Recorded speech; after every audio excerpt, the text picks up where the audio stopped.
तो ब्रह्मा के मुख से ब्राह्मण पैदा लिया, तो ब्रह्मा के मुख में संभोग किसने किया? जे अगर कमर से नीचे शूद्र है तो सब शूद्र का औलाद है, क्योंकि कमर से नीचे ही पैदा होने का जगह है, सब शूद्र का औलाद है, चाहे वो ब्राह्मण क्षत्रिय वैश्य शूद्र जो भी हो।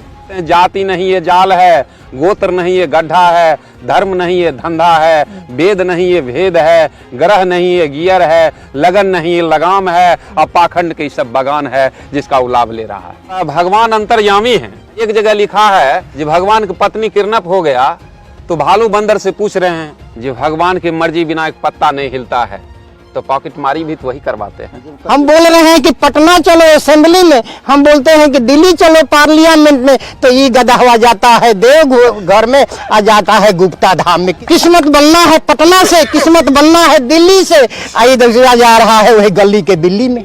मेरा नाम स्वर्गीय सियाराम महतो है। जो नर मादा के संगम से सृष्टि का निर्माण होता है, तो ब्रह्मा के मुख से ब्राह्मण पैदा लिया, तो ब्रह्मा के मुख में संभोग किसने किया? तो फिर वो तिल मिलाते काहे हैं?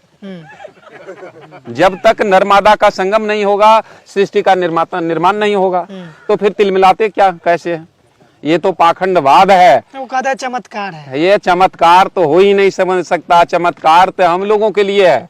हम तो कहते हैं जाति नहीं ये जाल है, गोत्र नहीं ये गड्ढा है, धर्म नहीं ये धंधा है, वेद नहीं ये भेद है, ग्रह नहीं ये गियर है, लगन नहीं ये लगाम है, और पाखंड के सब बगान है जिसका वो लाभ ले रहा है। जिस दिन हम जग जाएंगे उसका औकात है जो हमको ठगे। रुकना चाहेंगे आप, जैसे ब्राह्मण की बात के मुख से वो पैदा हुए, क्षत्रिय बाजू से और जंघा या पेट से वैश्य और पैर से शूद्र, तो आपने सिर्फ ब्राह्मण की बात की व्याख्या की है, तीनों को छोड़ दिया है। जे अगर कमर से नीचे शूद्र है तो सब शूद्र का औलाद है, क्योंकि कमर से नीचे ही पैदा होने का जगह है। दूसरा दलीली है, तो सब शूद्र का औलाद है, चाहे वो ब्राह्मण क्षत्रिय वैश्य शूद्र जो भी हो, लेकिन वो अपने को ऊंच बताने के लिए कहता है मुख से पैदा लिए हैं, जबकि ये संभव है नहीं। हाँ, जितना दलीली है बात वो सब बटोर के रखा है। जैसे हम आप रामायण की चर्चा किए, तो हम बहुत जगह देखते हैं मंदिर के बाहर लिखा रहता है यात्री अपने सामान की रक्षा स्वयं करें, और मंदिर के अंदर लिखा रहता है जो भगवान की मर्जी बिना एक पत्ता नहीं हिलता है, तो पॉकेट मारी भी तो वही करवाते हैं। जीव कतरों से सावधान। ऊपर बाहर लिखा रहता है पॉकेट मारों से सावधान, अंदर लिखा रहता है ये भगवान की मर्जी बिना एक पत्ता नहीं हिलता है। अगर भगवान की मर्जी अंतर्यामी है तो रामायण बता रहा है भगवान अंतर्यामी है। एक जगह लिखा है जो भगवान की पत्नी किडनैप हो गया तो भालू बंदर से पूछ रहे हैं क्या तो रामायण झूठ है, नहीं तो राम झूठ है, कोनो एगो तो पकड़ना पड़ेगा ना भाई। अगर वो अंतर्यामी है तो फिर भालू बंदर को पूछने क्या जरूरत। इसलिए इस दलीली बातों में पढ़ने से नुकसान ही नुकसान है।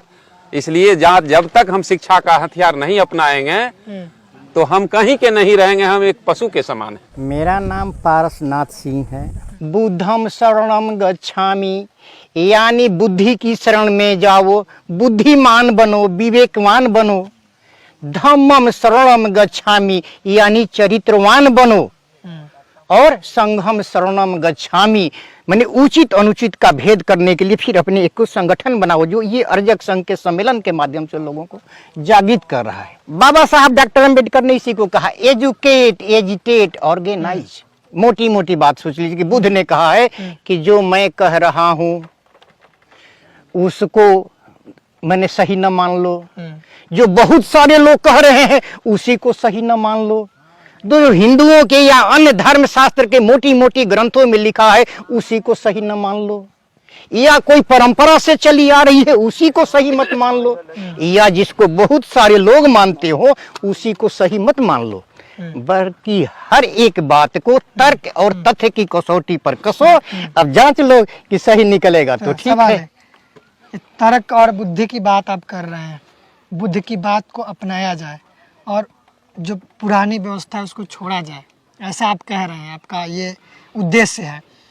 तो क्या पूरे मानव के लिए, जो भारत के जितने भी भारतीय लोग हैं सभी के लिए है, या फिर आप जो बात कर रहे हैं कि शोषित है 90% लोग कह रहे हैं इनके लिए है और बाकी को हटा के कहा जा रहा है, क्या है इसमें आप बताइए। मेरा जो बच्चा बीमार होगा हम उसको इलाज कराएंगे, जो पहलवान होगा उसको कराएंगे, जो बीमार होगा उसकी इलाज कराएंगे। तो जो इस समाज में दब गया, कुचल गया, या जिसको कुचला गया, जिसको दबाया गया, जिसको दलित बनाया गया, जिसको शोषित बनाया गया, जिसके ऊपर शोषण हुआ, तो हम तो पहले इसको खुराक दे करके इसको ये करेंगे ना।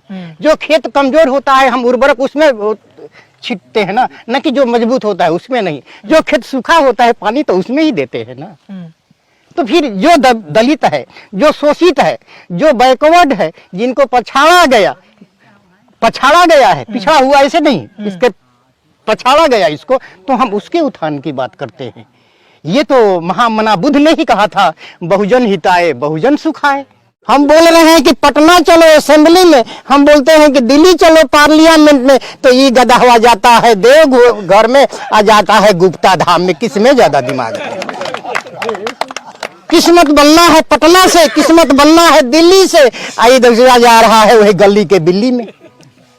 तो इसीलिए हमने कहा कि किस तरह सोच पैदा करना होता है, अपना कौन है पराया कौन है इसके जानने की जरूरत है। सच्चाई के साथ चलिए, और यही हमारे महामना लोगों ने दिखाया।